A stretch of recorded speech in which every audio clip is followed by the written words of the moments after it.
जी।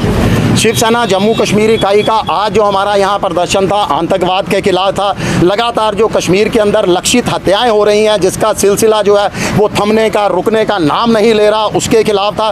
देखिए पिछले एक साल का भी अगर हम डाटा उठाकर देखें तो 2 दर्जन से ज़्यादा कश्मीर घाटी के अंदर लक्षित हत्याएं हो चुकी हैं। लगातार यहाँ पर आतंकवादी घटनाएं बढ़ रही हैं। कश्मीर घाटी के साथ आतंकवादियों ने जम्मू संभाग के अंदर भी, जम्मू डिवीज़न के अंदर भी अपने पांव पसारने शुरू कर दिए हैं। शिवसेना इसका कड़े शब्दों के अंदर विरोध करती है और सरकार से सख्त कदम उठाने की अपील करती है। सबसे पहली हमारी मांग है केंद्र सरकार से कि जम्मू कश्मीर में उपराज्यपाल की कुर्सी पर यहाँ पर पूर्व किसी सैन्य अधिकारी को बिठाया जाए, क्योंकि मौजूदा उपराज्यपाल कश्मीर में शांति बहाली लाने में पूरी तरह से नाकामयाब साबित हुए हैं। इसके साथ ही जो यहाँ पर कश्मीरी कर्मचारी हैं, जो कश्मीरी पंडित लोग हैं, जो जिनको वहाँ पर प्राइम मिनिस्टर रोजगार योजना के तहत जहाँ नौकरी पर रखा गया था, लगातार यहाँ पर पिछले 5 महीने से ज़्यादा का समय हो चुका है, वो धरने पर बैठे हैं। कश्मीर में वो काम करने को तैयार नहीं है। सरकार से भी हमारी अपील है कि उनको बलि का बकरा ना बनाया जाए, उनको मौत के मुंह में ना धकेला जाए। जल्द से जल्द उनकी जम्मू संभाग में, जम्मू डिवीज़न में कहीं पर उनका जो है वो तबादला किया जाए।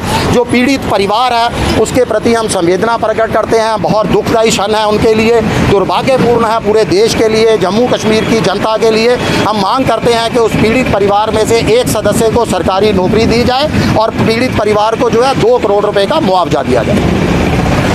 कश्मीर में अमन बहाली कायम करो, कायम करो, सफाया करो। कश्मीर में हिंदुओं को सुरक्षा दो, सुरक्षा दो। कश्मीर में हिंदुओं को सुरक्षा दो, सुरक्षा दो। आतंकवाद का नाश करो, नाश करो।